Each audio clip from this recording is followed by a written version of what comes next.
Hi, Red Knights. We are here with a new shared read.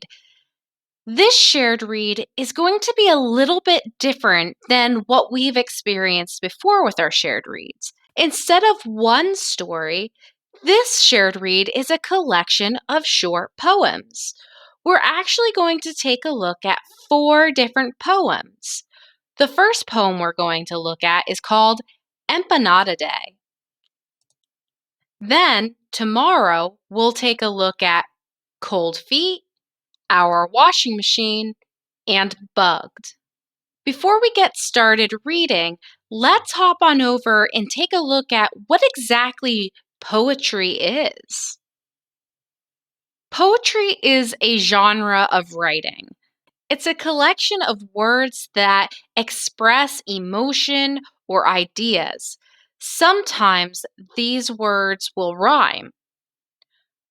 Some poems are really short, like the ones that we're going to read this week, and other poems can be quite long. Some poems can even be the length of an entire book. Let's take a look at some of the things that we're going to be talking about as we're reading these poems. First, let's talk about these 2 words. The first word is personification. Can you say that?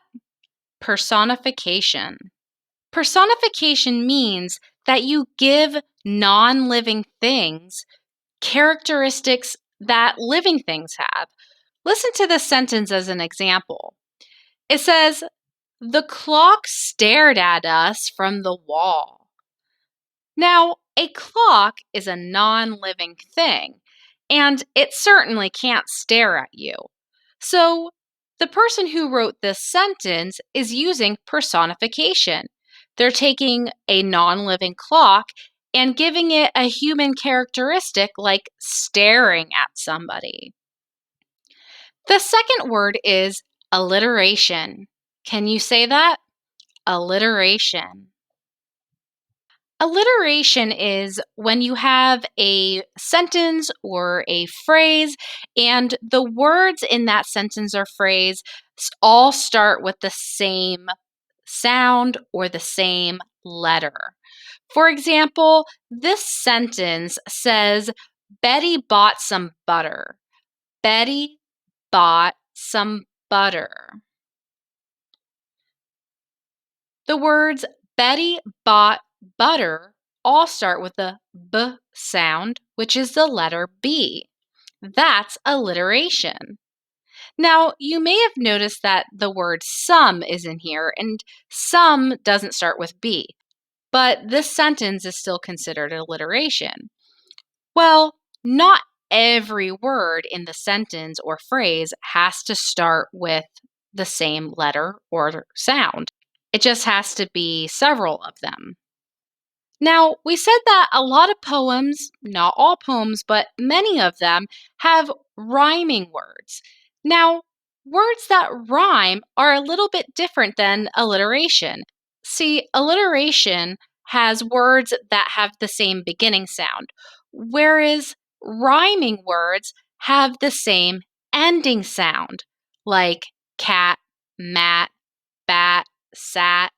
All of those words rhyme because they have the same at ending. Now that we know about personification, alliteration, and rhyming, let's take a look at the different types of poems that we might see. Here we have what is called a limerick. A limerick is a silly poem consisting of 5 lines. So in this picture, we see the 5 lines. Now, what's special about these 5 lines is each line has to have words that add up to 8 syllables long for the first 2 and the 5th line. And the 3rd and 4th lines, the words need to add up to having 5 syllables. That sounds a little tricky now, but once you see examples in our shared read, it'll make a lot more sense. Next, we have free verse. A free verse is a poem that has no real rhyme or pattern. So, you know how we said that some, but not all poems rhyme? A free verse does not need to rhyme. It's free to do whatever it wants. So, for example, do you see how this limerick, it must follow these rules, 5 lines and so many syllables in each? A free verse doesn't have to follow those rules. Like I said, it's free to do what it wants. Then we have narrative poems. A narrative poem tells a story about anything. It has a setting and characters. We'll talk more about narrative poems later in the year. For now, we're going to focus on limericks and free verses. All right, now that we have a good understanding of poetry and the different parts that we're going to see while reading our text this week, let's hop on over to our shared read and get started. All right, we're back in our shared read. Today, we're going to just read the story Empanada Day. So you'll need your Reader's Writer's Companion book to read and follow along with us and then answer the questions along the side, which means that you'll need a pencil too. So if you don't have your companion book with you now, you can pause the video and get that, and then open up to page 164 so that we can get started. Before we start reading our poems, let's listen to the summary, first in English, then in Spanish, to get some background knowledge on what our poems are going to be about in the shared read. Empanada Day. This story contains a limerick and free verse. In the first limerick, a grandmother teaches her granddaughter how to make empanadas. The next 2 selections are about the invention of socks and how a washing machine eats socks. The last poem is about an insect and uses 2 meanings of the word bug. Día de las Empanadas. Esta historia contiene un limerick y poemas en verso libre. En el limerick, una abuela enseña a su nieta cómo hacer empanadas. Las siguientes 2 selecciones tratan sobre la invención de los calcetines y cómo las lavadoras se comen los calcetines. El último poema trata sobre un insecto y utiliza 2 significados de la palabra bug, insecto. So, the summary told us a little bit about each poem. I can't wait to read all of these. Let's take a look at our essential question and then get started. Essential question: how do people figure things out? Read poems about different ways to figure things out. Empanada Day. One bite of Abuelita's empanadas, and my mouth purrs like a cat. Teach me, I beg, and bounce on my feet. Teach me to make this magical treat. Abuelita smiles. Be an observer, watch and learn. Then you too can take a turn. She sets before me a ball of dough, round and golden as the sun. My eyes wide as saucers, I watch and follow.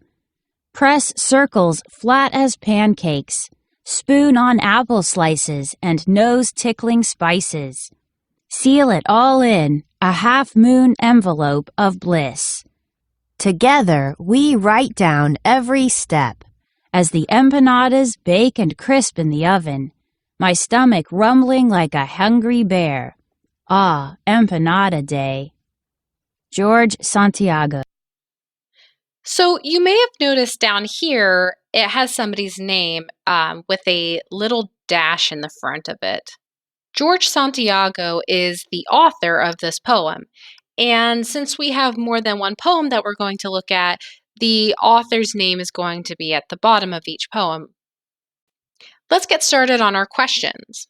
The first question says it's going to be found on page 164, which is over here. This question is going to be about alliteration. Do you remember what alliteration is? It says, put a box around words in the last line that start with the same sound. Remember, alliteration is when you have a series of words that all start with the same sound. So it wants us to look at the last line on this page. So the last line says, then you too can take a turn. What sound do you keep hearing? I keep hearing the sound t. The words are to take turn. Do you hear the alliteration? Let's box in those three words. Notice how we did not box in this word then. Even though the word then starts with a T, it doesn't make the t sound. So that wouldn't count as alliteration. Listen to it again. Then you two can take a turn. T, t, t, to take turn. The next question says it's going to be found on page 165. This one's going to be about similes.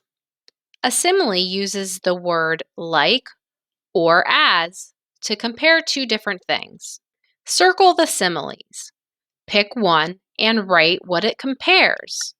So let's reread this page and circle any similes that we find. She sets before me a ball of dough, round and golden as the sun. Ooh, this is a simile because they're comparing a ball of dough to the roundness and goldness of the sun. Let's continue reading. My eyes wide as saucers. Here's another one. Let's circle it. This is a simile because they are comparing their eyes to wide saucers. And it's using the word as just like it did in the first simile that we circled. I watch and follow. Press circles flat as pancakes. Here's another one. Let's circle it. Here they're comparing the pressed dough circles to flat pancakes, and they're using the word as again. Spoon on apple slices and nose tickling spices. Seal it all in a half moon envelope of bliss. Together we write down every step. As the empanadas bake and crisp in the oven, my stomach rumbles like a hungry bear. Ooh, this last part is another simile. They're using the word like to compare his rumbling stomach to a hungry bear. His stomach isn't actually a hungry bear.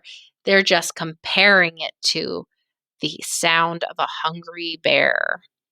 So now that we've read through and circled all of the similes, we're not done quite yet. It wants us to pick one and write what it compares. You can pick one and write what it compares on the line. I'm going to stick with the first one that compares the dough to round golden sun. So I'm going to write, it compares the ball of dough to the sun. Go ahead and write this in, or if you chose a different one, you could write that too. The next question says it's for pages 164 through 165. So it's going to be about both of these pages. This one's going to focus on point of view. It says, who is the narrator of this poem? Now, remember, a narrator is the person who's telling the story. In the illustration on page 165, I see a boy and an older woman. She looks like she could be the boy's grandmother. In the first lines of the poem, the narrator describes eating abuela's empanadas.